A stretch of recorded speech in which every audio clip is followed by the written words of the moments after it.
Hablamos ahora de formación, innovación y gestión del cambio de instituciones educativas. Son algunas de las tareas que desarrolla la Fundación Trilema y que hemos querido ver de cerca en uno de los centros cuya transformación está liderando. En Soria, el Colegio Sagrado Corazón ha apostado por implantar un método de enseñanza innovador. 350 alumnos que proceden de 17 países ya se están beneficiando de ese cambio de paradigma.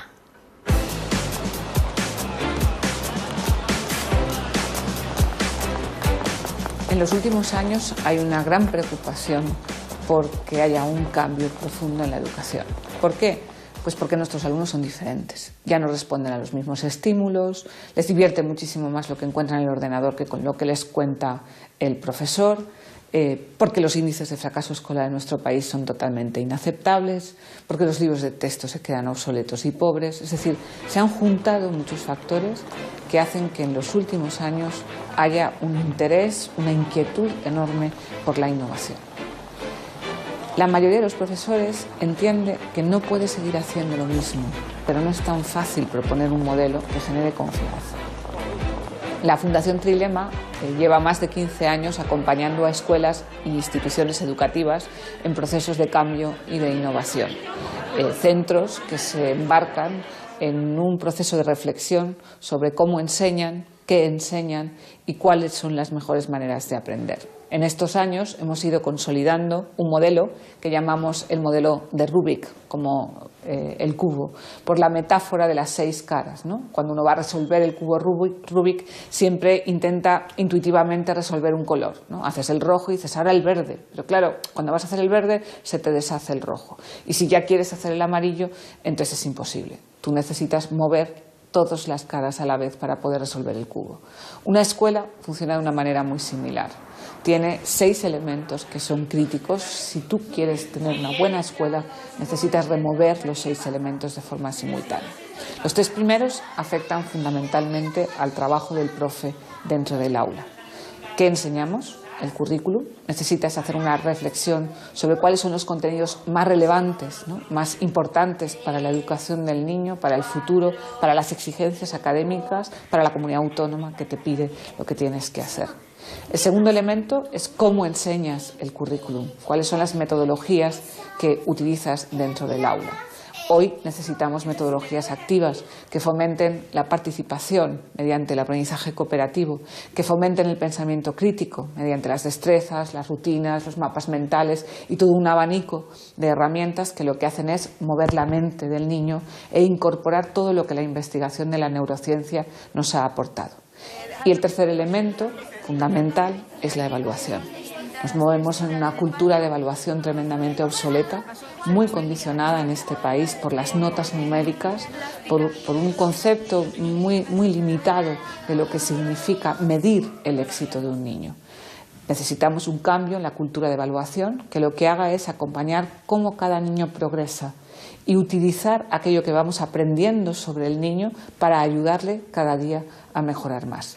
Eso supone cambiar el uso exclusivo de los exámenes y los controles tradicionales a incorporar otro tipo de herramientas, las rúbricas, las dianas, las escalas y sobre todo el elemento estrella que es el portfolio, que no es otra cosa que una especie de dossier donde el niño cuenta lo mejor que hace cada día. Las otras 3 caras del cubo Rubik afectan a la organización de la escuela.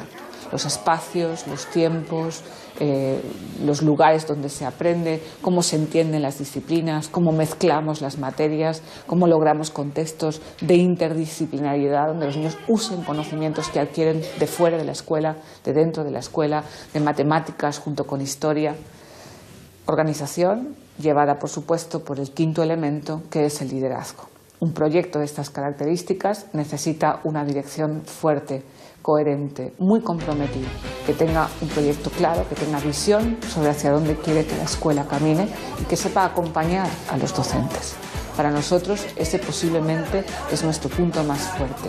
Nosotros creemos mucho en el profesor como líder de la transformación del aprendizaje de los niños.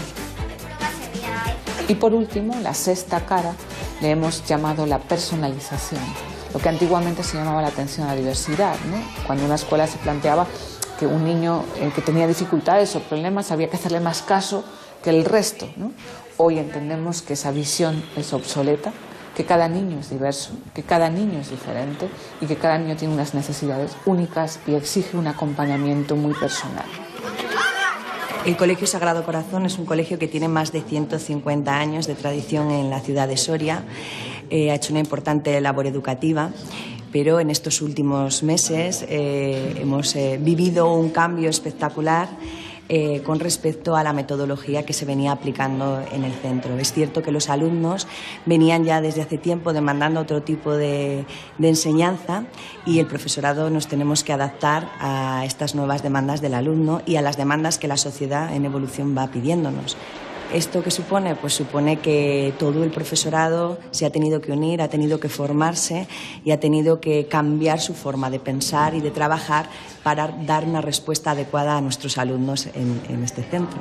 La línea pedagógica que llevamos en el centro supone no solo un cambio a nivel pedagógico, sino también un cambio importante en las infraestructuras para que éstas nos permitan también generar espacios de aprendizaje adecuados a nuestros alumnos, a las expectativas que ellos tienen y a crear espacios en los que puedan vivir experiencias lo más próximas a la realidad que ellos se van a encontrar fuera del centro.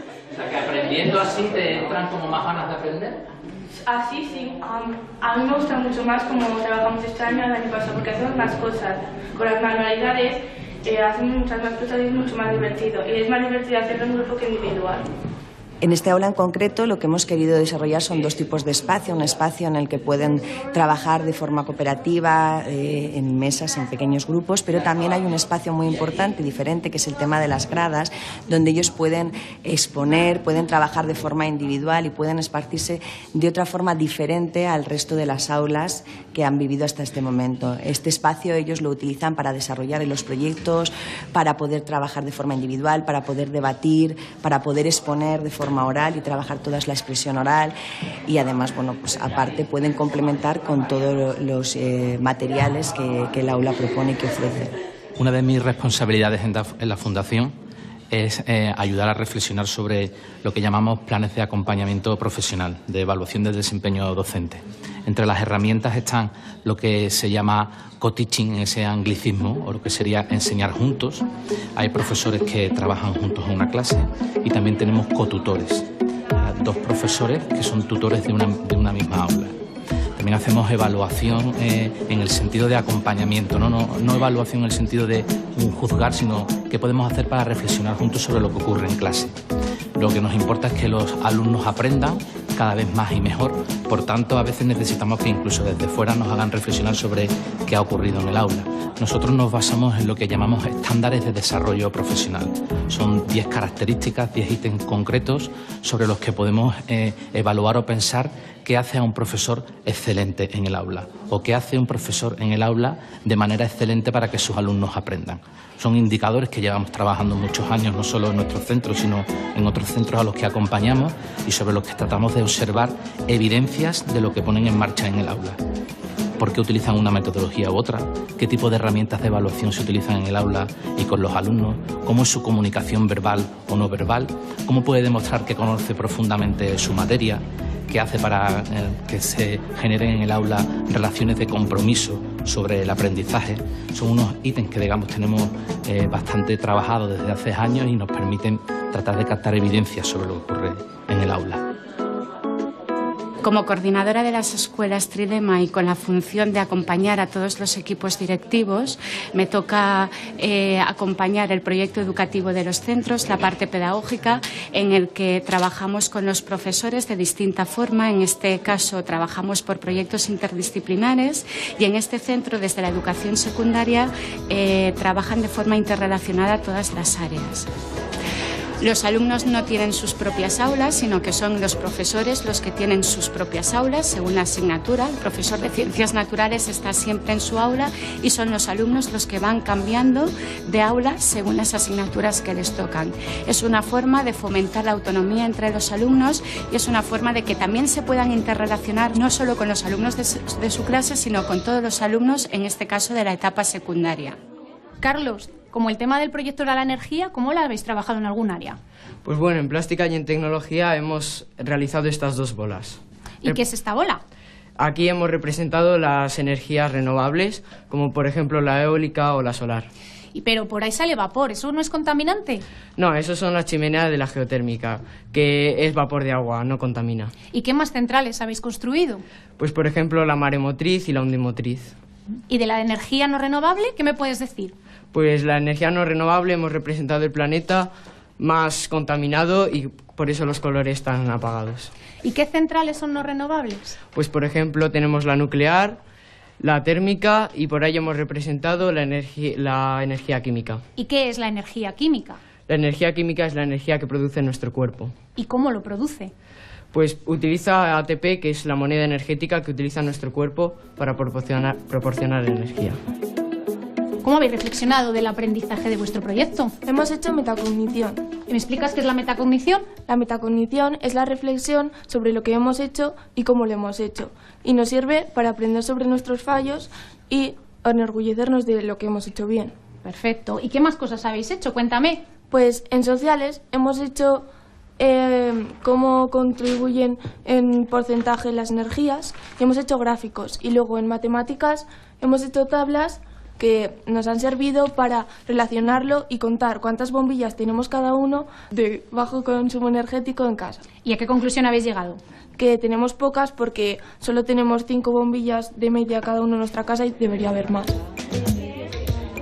Nosotros en secundaria, los profesores, hemos encontrado en este nuevo sistema de trabajo algo muy bueno. Fundamentalmente porque en este nivel teníamos problemas de fracaso escolar, teníamos muchos niños con dificultades de aprendizaje, muchos niños desmotivados. Desde que estamos trabajando de esta forma conseguimos que muchos de ellos se interesen por lo que trabajamos, por lo que estudiamos y consideren que saben hacer cosas, que pueden hacer cosas y esto es la máxima motivación.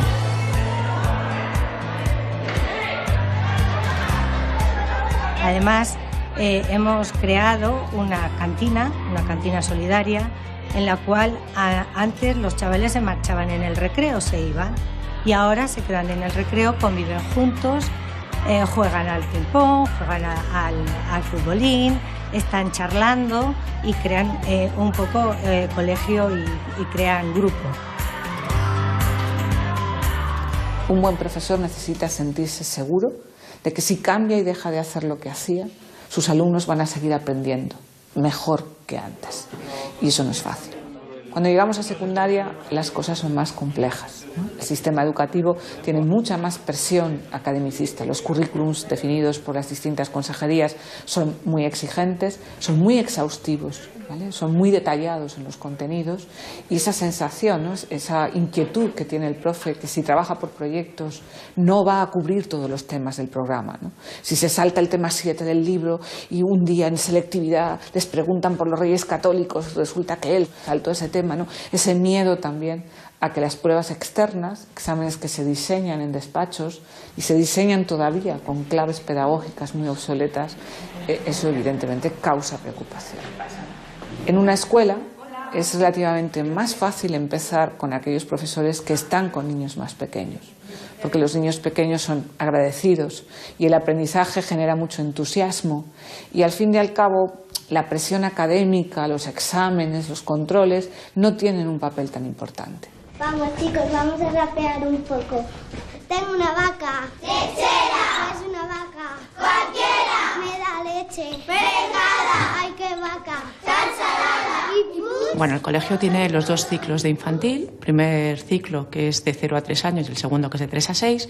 Y el primer tramo tiene la peculiaridad, que tiene aula de lactancia. Y luego tenemos 1 y 2 años, en lo que trabajamos preferentemente la estimulación temprana. Consideramos importantísimo que el niño a esas edades estimule y potencie todas sus habilidades y capacidades lo máximo posible para que luego en edades futuras tenga mayor facilidad de aprendizaje. ¿Cómo hacemos esto? Pues hacemos con una serie de actividades sensoriales, intuitivas, físicas, intelectuales, que potencien ese aprendizaje pues cada vez mayor. ¿Cómo lo hacemos? Pues motivando mucho a los alumnos con distintas texturas, distintas experimentaciones, mucha psicomotricidad, mucho movimiento, que es lo que necesitan a esta edad. Se les habla mucho con distintas imágenes, se les potencia mucho el contacto visual, los colores, las formas, pues todo para que tengan un abanico de aprendizaje lo más amplio y rico posible, ¿no? Que consideramos luego favorece, como digo, su aprendizaje posterior. Segundo ciclo de infantil estamos trabajando por proyectos. Nosotros consideramos muy importante que el aprendizaje parta del niño, ¿no? Entonces, lo que estamos haciendo es una metodología basada en la experimentación del alumno, en la que el profesor o la profesora propone el tema, ajustado lógicamente a los contenidos del currículum de infantil, y el alumno demanda qué aprendizaje o, sobre todo, por qué camino quiere llevar ese aprendizaje.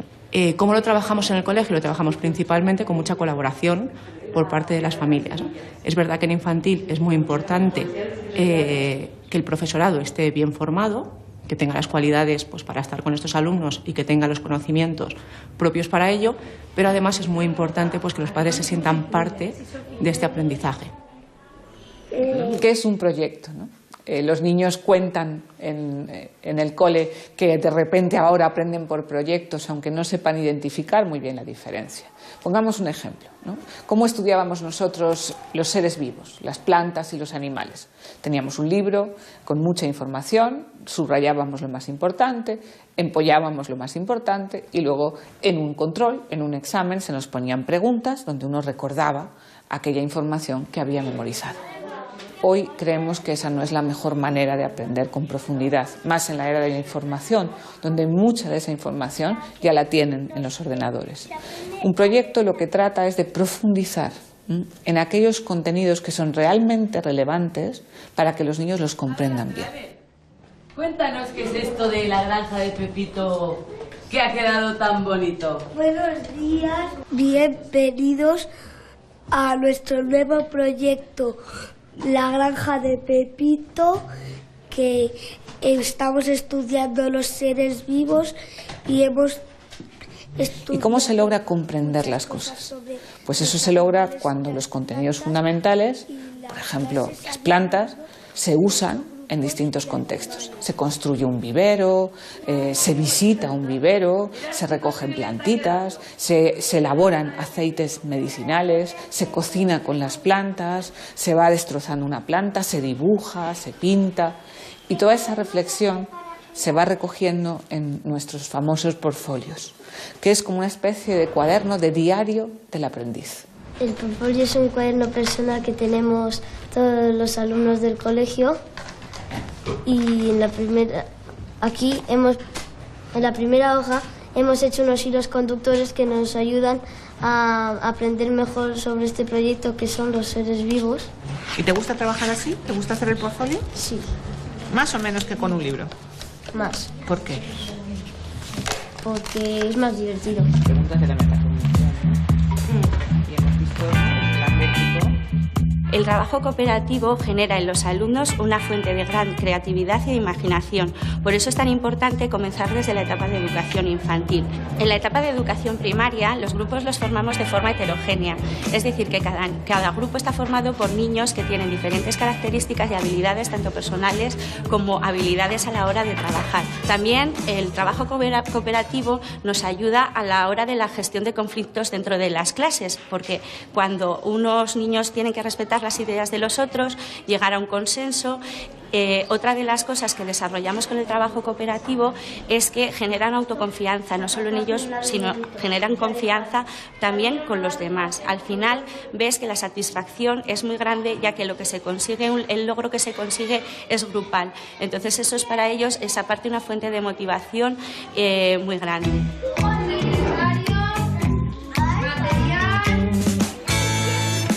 Los roles que tiene cada niño suelen ser el portavoz, porque es una persona, o sea, un niño que habla bien; el secretario es un niño que dice que escribe muy bien; luego hay otro que gestiona lo que es el trabajo y el funcionamiento del grupo. Entonces son ellos mismos los que, partiendo de sus características personales, dicen, bueno, pues a mí se me da mejor esto y lo hago. Entonces se van repartiendo lo que son los diferentes roles. En el trabajo cooperativo educativo dentro del grupo, lo que estamos viendo con los alumnos es que crecen a nivel de ayudarse los unos a los otros, de compartir materiales, cada uno tiene su responsabilidad y para que el trabajo salga adelante tienen que todos trabajar, esforzarse. Nosotros en todos nuestros colegios trabajamos el aprender a pensar. Aprender a pensar trabajando un poco lo que nosotros llamamos la metacognición. La metacognición es que el niño sea consciente del proceso de aprendizaje y dónde está y que se pueda poner propuestas de mejora para el siguiente trabajo. Entonces lo trabajamos mucho en el portfolio y recogiendo todas las evidencias de aprendizaje que tiene el alumno. La metacognición es como una escalera donde nos ponen preguntas y nosotros tenemos que contestarlas. Las preguntas de metacognición las hago para, por ejemplo, saber yo qué he aprendido, qué puedo mejorar. Creo que hemos logrado mucho en poco tiempo, porque hemos logrado dos cosas muy importantes. Una es generar un alto grado de entusiasmo y de disfrute por aprender. Y por otra parte, yo creo que hemos garantizado en este tiempo el rigor de este cambio. Es decir, sabemos, quizá por eso hacemos mucho hincapié en evaluar de muchas maneras todo lo que van avanzando, para que los profes se sientan seguros que los niños aprenden. Aprenden más y aprenden mejor. Y esos dos elementos son fundamentales. Y uno se pregunta, ¿no? Si no hemos invertido mucho dinero, ni muchos recursos, ni una gran cantidad de innovación tecnológica, ¿por qué no podemos? ¿Qué es lo que hace que ese cambio haya sido posible? Por supuesto, los profesores, la formación. Para eso un equipo directivo que genere un proyecto ambicioso, con visión a corto, a medio y a largo plazo. Introducir flexibilidad y autonomía. Apoyar a los profes buenos con todas las iniciativas creativas que tengan, con todas las cosas que se les ocurran, apoyar el que se rompan los muros de la clase, en que combinemos grupos, los mayores enseñen a los pequeños se expongan ante los mayores, los profesores se junten para hacer salidas, es decir, flexibilizar y abrir las puertas de las aulas. Yo siempre suelo decir que aprender es una experiencia estética, ¿no? Aprendemos con los 5 sentidos. Y todo lo que aprendemos, lo aprendemos porque llega como cuando uno contempla una obra de arte. Así que el centro tiene que ser una gran experiencia de belleza, ¿no? La belleza de aprender. Y por eso queremos que cuelguen lo que hacen, ¿no? Como los niños pequeños que cuando vienen a casa y te traen su dibujo, tú lo metes en el imán de la nevera. Entonces, esta emoción, ¿no? De querer compartir lo bien que hacemos las cosas, de querer celebrar y compartir y hacer visible cómo se aprende, eso va creando el orgullo de pertenecer a una escuela, el orgullo de pertenecer a un proyecto y el cariño que eso genera también para no dejar a nadie atrás. Creo que eso es lo que hace que una escuela pueda cambiar.